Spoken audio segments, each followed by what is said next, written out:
নমস্কার, নিউজ 18 বাংলায় স্বাগত। আপনার সঙ্গে আমি অনিন্দিতা। গত সোমবার 22শে জুন বিধানসভায় বাজেট পেশ করেছে বিজেপির সরকার এবং এবারের বাজেটে মিড ডে মিল নিয়ে বড় ঘোষণা। কলকাতা পুর এলাকার স্কুলে স্কুলে মিড ডে মিল খাওয়াবে ইসকন। প্রথম বিজেপি সরকারের প্রথম বাজেটে ঘোষণা করেছে মুখ্যমন্ত্রী শুভেন্দু অধিকারীর সরকার। আমরা ইসকনকে মিড ডে মিল খাওয়ার সরবরাহ করার জন্য উদ্যোগ দিচ্ছি। পাইলট প্রজেক্ট হিসেবে পুরো কলকাতাকে দিয়ে দেওয়া হচ্ছে, ইসকন খাওয়াবে রান্না করে। আপনার আপত্তি থাকলে হরে কৃষ্ণ বলবেন না, কেউ আপনাকে জোর করবে না।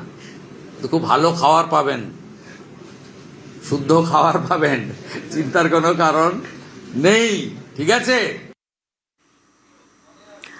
আমাদের সঙ্গে সরাসরি সান্নিক রয়েছেন প্রতিনিধি।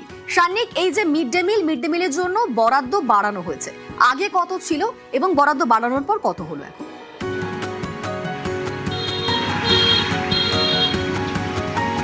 দেখো, এবারে রাজ্য বাজেটে অবশ্যই একটা যুগান্তকারী ঘোষণা, কেননা এর আগে পর্যন্ত যদি পড়ুয়া পিছু খাবারের জন্য কত টাকা বরাদ্দ ছিল তার সঙ্গে এবারে কত করা হলো তার আমরা তফাৎটা দেখি। সেই তফাৎটা হচ্ছে প্রায় 47% পড়ুয়া পিছু খাবারের জন্য বরাদ্দ বাড়ানো হয়েছে। আগে 6 টাকা 78 পয়সা প্রতি পড়ুয়া পিছু মিড ডে মিলের জন্য খরচ করা হতো রাজ্য সরকারের তরফে। এখন সেটা বাড়িয়ে এইবারে বিজেপি সরকারের যে প্রথম বাজেট, তাতেই মিড ডে মিল নিয়ে তারা যে ঘোষণা করেছেন তাতে এই বরাদ্দ বাড়িয়ে 10 টাকা প্রতি পড়ুয়া পিছু খরচের কথা বলা হয়েছে। এই পড়ুয়া পিছু খরচ শুধুমাত্র তাদের খাবার, তার উপকরণ, তার খরচ। এর পাশাপাশি এই গোটা মিড ডে মিলের যে পরিকাঠামো, রাজ্য জুড়ে বিভিন্ন স্কুল, অঙ্গনওয়াড়ি কেন্দ্র, সেই জায়গাগুলোয় যে মিড ডে মিল পরিষেবা দেওয়া হয়, তার জন্য বাজেটে এই গোটা পরিষেবাটাকে যাতে আরও ঢেলে সাজানো যায়, পরিকাঠামোটা যাতে ভালো থাকে, যাতে শুধুমাত্র ভালো খাবার নয়, তার সঙ্গে অবশ্যই খাবারের যে পুরো ব্যবস্থাটা সেটা যাতে স্বচ্ছ থাকে, হাইজিন মেনটেন করা হয়, এই সমস্ত কিছুর দিকে কিন্তু আলাদাভাবে নজর দেওয়ার কথা বলা হচ্ছে এইবারের রাজ্য সরকারের বাজেটে। সান্নিক, এইবারের যে বাজেট সেখানে বলা হয়েছে কলকাতার ক্ষেত্রে কলকাতায় পুরো এলাকায় মিড ডে মিল দেবে ইসকন। এই মিড ডে মিল নিয়ে কিরকম পরিকল্পনা করেছে, কিভাবে কলকাতায় মিড ডে মিল দেবে তারা?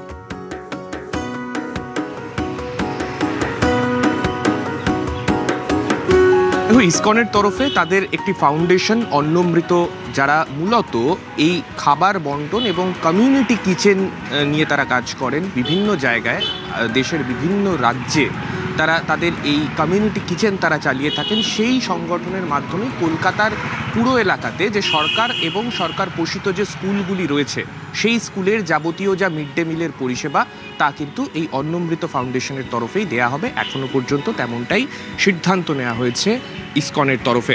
তবে যেমনটা এখনো পর্যন্ত জানতে পারা যাচ্ছে, এই অন্নমৃত ফাউন্ডেশন, তাদের ব্যাকগ্রাউন্ড যদি একটু বলি, সেক্ষেত্রে তারা কিন্তু ইতিমধ্যেই দেশের প্রায় 8টি রাজ্যে তাদের এই মিড ডে মিলের পরিষেবা তারা চালিয়ে থাকেন এবং এখনকার কথা যদি বলি, পরিসংখ্যানের হিসেব করলে প্রতিদিন প্রায় 12 লক্ষ মানুষের খাবারের আয়োজন এবং তাদের কাছে সেই খাবার সঠিকভাবে পৌঁছে দেওয়া, তাদের খাওয়ানো পর্যন্ত, এই গোটা প্রক্রিয়াটা কিন্তু তারা এখন পরিচালনা করেন।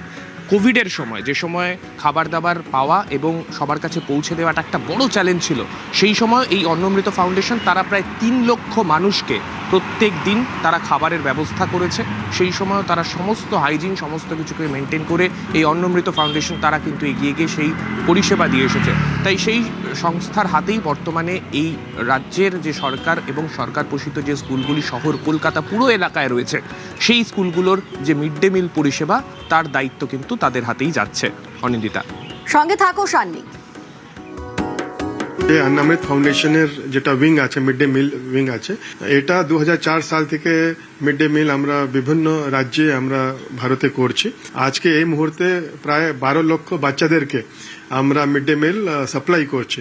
আর আমাদের যত কিচেন হয় ওটা খুব ক্লিননেসের ব্যাপারে, সিকিউরিটি ব্যাপারে অনেক সবকিছু অটোমেশন থাকে। সম্পূর্ণ যেরকম রুটি পুরি এটাও মেশিন দিয়ে তৈরি হয়ে যায়। তারপরে যখন খাবারটা রেডি হয়ে যায়, ওটা আমরা স্টেনলেস স্টিল বাসনে ওটাকে সিল করে পাঠানো হয়। আর যে স্কুলে যায় আমরা বলে দিই কি সিলটা চেক করেই ওরা ভেঙে তারপরে বাচ্চাদেরকে দেওয়ার জন্য। অন্নামৃতর মাধ্যমে কলকাতায় মিড ডে মিল পরিষেবা। এবার আপনাদের বলি যে অন্নামৃতটা কি। ক্ষুধামুক্ত ভারত গড়ার লক্ষ্যে 2004 সালে অন্নামৃতের যাত্রা শুরু হয়। প্রতিদিন 12 লক্ষকে খাবার দেওয়া হয়। 8 রাজ্যে মিড ডে মিল পরিষেবা দেয় অন্নামৃত।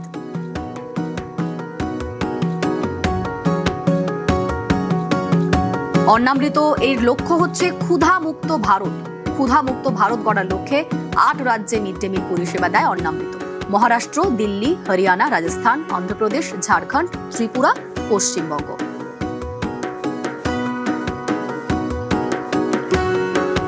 কলকাতায় আগেই চালু ইসকনের মিড ডে মিল। কলকাতার 166 স্কুলে মিড ডে মিল পরিষেবা দেয় অন্নামৃত।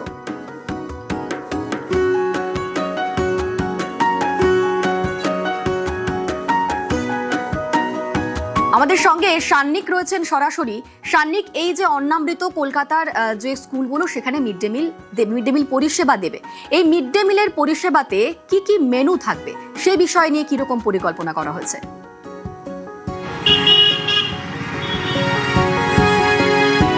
এখনো পর্যন্ত যেমনটা জানতে পারা যাচ্ছে, তার কারণ এর আগে কদিনের মধ্যে অন্তত 22 তারিখের এই ঘোষণার পর থেকে মেনু নিয়ে কিন্তু অনেক রকম জল্পনা চলেছে।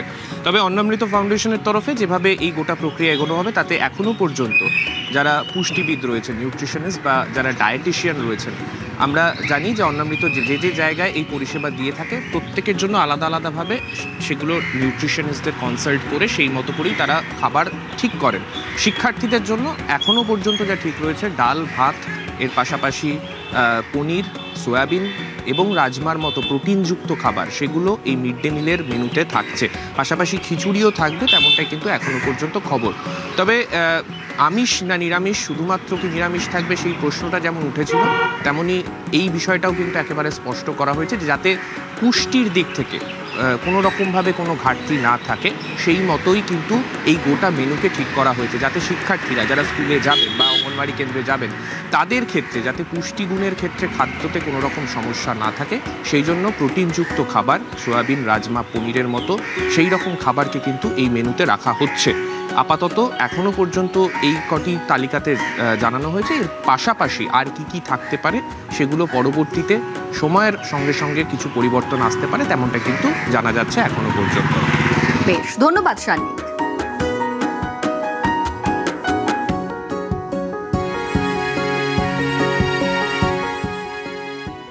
তো এই ডায়েটিশিয়ান ওরা নিযুক্ত করে দেবে, তারপরে ওই হিসাবে আমরা মেনু ফলো করব। রোজ মেনুটা চেঞ্জ হবে, আর এটাও নেই কি ও মানডে টুইসডে করে দিলাম ওটাই রিপিট হতে থাকবে।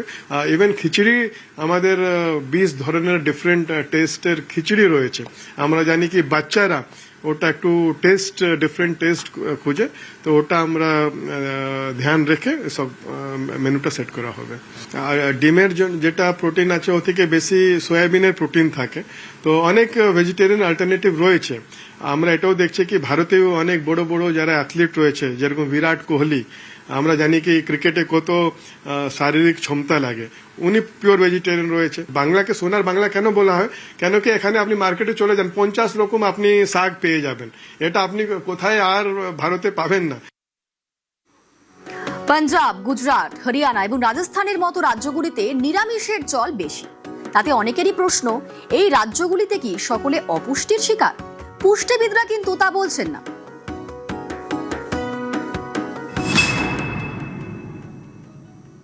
ডিম মাছ যদি কেউ না খেলেন, কারণ আমাদের দেশে তো সব রকমের মানুষই বসবাস করেন।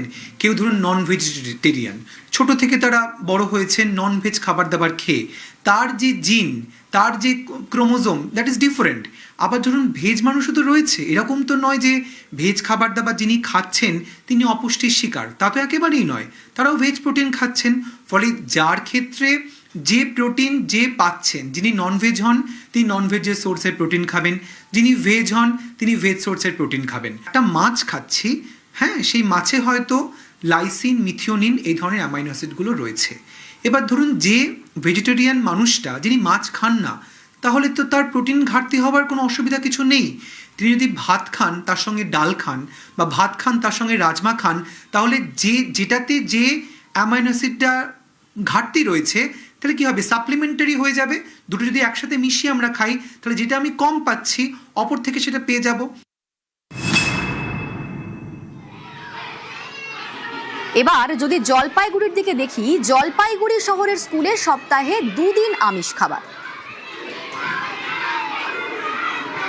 সপ্তাহে 2 দিন ডিমের দাম তো বেশি এবং পয়সা হচ্ছে 6 টাকা 78 পয়সা পার হেড। সেক্ষেত্রে ডিমটা দেওয়ার সময় আমাদের একটু অসুবিধাই হয়, কারণ ডিমের দাম প্রায় 7 টাকা পড়ে যায় পার। নতুন সরকার আসার পরে যেহেতু বরাদ্দটা বাড়িয়েছেন, সেজন্য আমাদের বিদ্যালয়ে প্রত্যেকটা বিদ্যালয়ের তরফ থেকে ওনাদের কাছে আমরা কৃতজ্ঞতা এবং আন্তরিক ধন্যবাদ শুভেচ্ছা জানাচ্ছি। বাচ্চাদের কথা ভেবে উনি বরাদ্দ বাড়িয়েছেন এবং আগামীতে এই মিড ডে মিলটা আরো উৎকৃষ্ট মানের হবে এবং প্রোটিনযুক্ত খাবার আমরা আরো বেশি সরবরাহ করতে পারবো।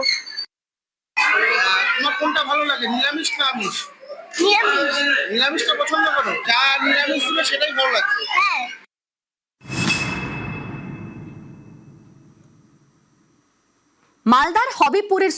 মালদার হবিপুরের স্কুলে সপ্তাহে 2 দিন আমিষ খাবার। ডাল তো থাকেই, এখন যেমন চাটনি দিনে আম মাছের চাটনি দেওয়া হয়, তারপরে প্রতিদিন ভেজিটেবলস তো দেওয়া হয়, তার সাথে পনির, কাবলি ছোলা, মেশানো সবজি, সব সয়াবিন। স্কুলের হাতে চলে গেলে ভালোই হবে, যে এদিকে ম্যাডাম একটু ফাঁকা হয়ে যাবে, তাহলে আমাদের যেটা পড়ানোটা একটু যেটা আমাদের কাজ সেটা ভালো হবে। আর ডিস্ট্রিবিউশনের সময় ম্যাডামরা থাকবে।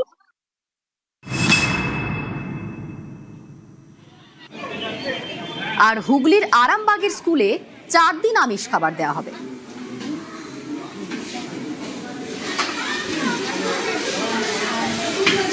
এখানে খুব সুন্দরভাবে খাবার পরিবেশন করা হয়। আমি সপ্তাহে 3 দিন ডিম হয়, 1 দিন পটল চিংড়ি হয়, আর নানা রকমের সবজি হয়, চিলি চিকেন হয়, ফ্রাইড রাইস হয়, পায়েস করেও ছেলেদেরকে খাওয়ানো হয়।